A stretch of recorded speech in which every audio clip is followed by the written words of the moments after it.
सभी धर्म बंधुओं को नमोक्ता जय। मित्रों, आज मैं अंधविश्वास और पाखंड पर एक वीडियो लेकर के आया हूँ। अगर वीडियो पसंद आए तो लाइक और शेयर करें और चैनल को सब्सक्राइब अवश्य करें।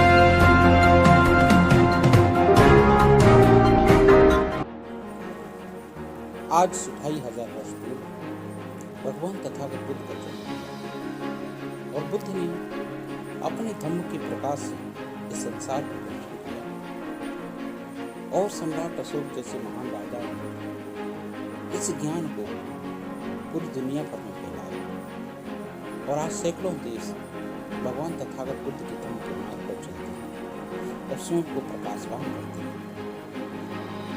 मगर भारत में अशोक महान की पीढ़ियों के पश्चात इन 2000 वर्षों में लोगों ने अपनी बुद्धि का उपयोग करने का विशेषाधिकार खो दिया। ज्ञान में वृद्धि नहीं हुई। समाज में कुछ विशेष धर्म के ठेकेदारों ने समाज में अंधविश्वास और पाखंड को फैलाया। लोगों को सवाल करने का अधिकार नहीं दिया। चीजें क्यों और कैसे होती हैं, इन सबसे परे उन्हें सिर्फ लिखे हुए और सुने हुए पर विश्वास कराया गया और उन्हें बताया गया कि यही ईश्वर का आदेश है। बहस करना और संदेह करना पाप है। ऐसे ही कुछ अंधविश्वास और पाखंड के उदाहरण मैं आपके सामने पेश करूंगा, जिनको अंग्रेजों ने समाप्त किया, जो कि समाज के लिए बहुत घातक पाखंड थे। अंग्रेजों ने कितने पाखंडों पर रोक लगाई, आइए उस पर नजर डालें। नंबर 1, जगन्नाथ रथ यात्रा।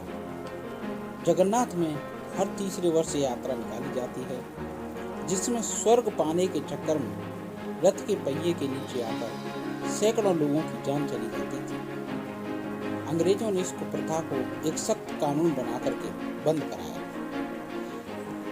नंबर 2, काशी कर बटना।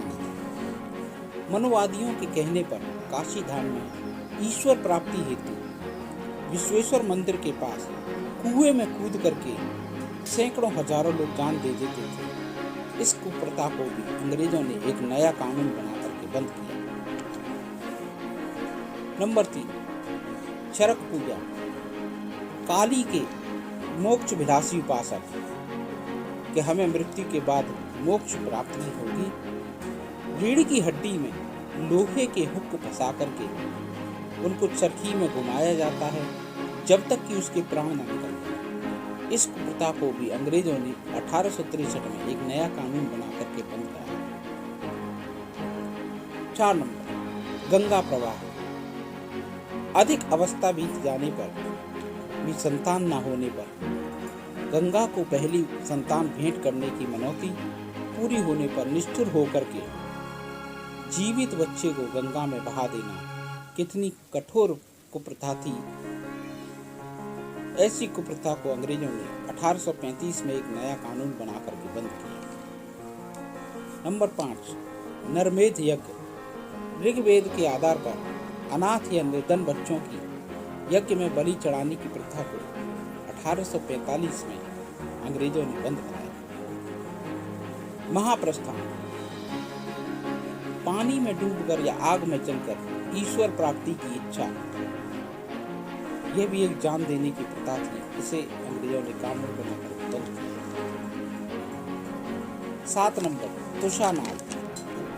किसी पाप के प्रायश्चित के कारण भूसे या घास में आग लगाकर जलकर मरने की प्रथा, इसे तुषानाल कहते थे। अंग्रेजों ने इसे भी बंद कराया।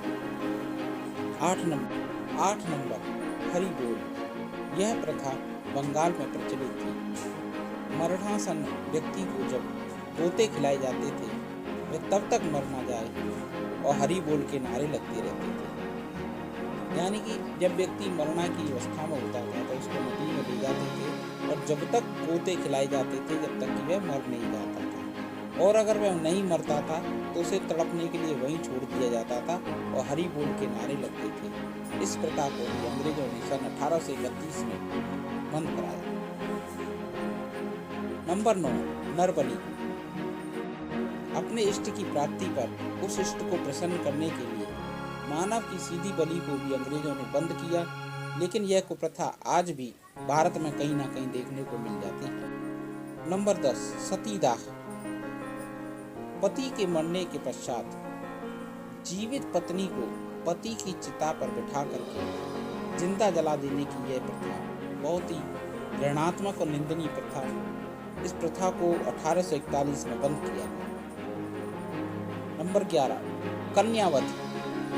उड़ीसा व राजस्थान के तमाम ऐसे राज्य हैं, तमाम ऐसे क्षेत्र हैं जिन क्षेत्रों में कुलीन क्षत्रिय वर्ग जो कन्या पैदा होते ही उसे मार देते थे। उन्हें डर रहता था कि अगर ये कन्या बड़ी होगी और उसका विवाह करना पड़ेगा तो हमें किसी का ससुर या साला बनना पड़ेगा।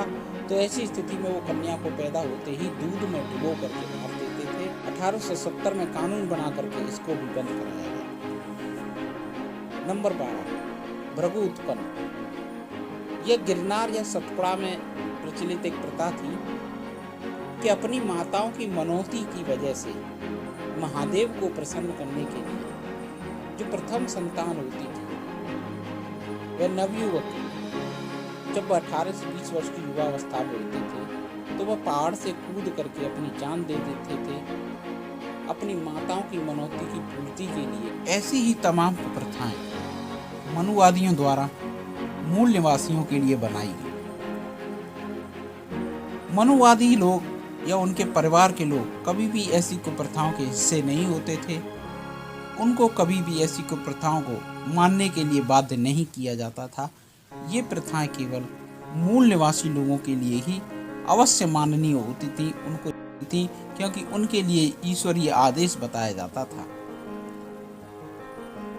मनुवादियों ने अन्य जातियों और मूल निवासियों के लिए ऐसी तमाम हजारों कुप्रथाओं का निर्माण किया और इन लोगों को अंधविश्वास और पाखंड में फंसाए रखा। आज इसका नतीजा यही है, वर्षों से ये मनुवादी लोग मूल निवासियों का शोषण करते आ रहे हैं और आज भी मूल निवासी लोगों को गांव या देहातों में ऐसी स्थिति है कि वहां पर अच्छा जीवन स्तर जीने के लिए कोई भी मौका नहीं है। केवल वह धर्म और पाखंडवाद में फंसे हुए हैं और शोषण का शिकार हो रहे हैं। अभी भी बहुत से गांव या देहात हैं जहां पर अनपढ़ता, अज्ञानता ऐसी है कि जहां पर आज भी ये कुप्रथाएं प्रचलित हैं। जागो मेरे बहुजन भाइयों जागो। ओबीसी एसटी भाई सभी से मेरा ये कहना है कि इन कुप्रथाओं से, इन पाखंडों से दूर रहें।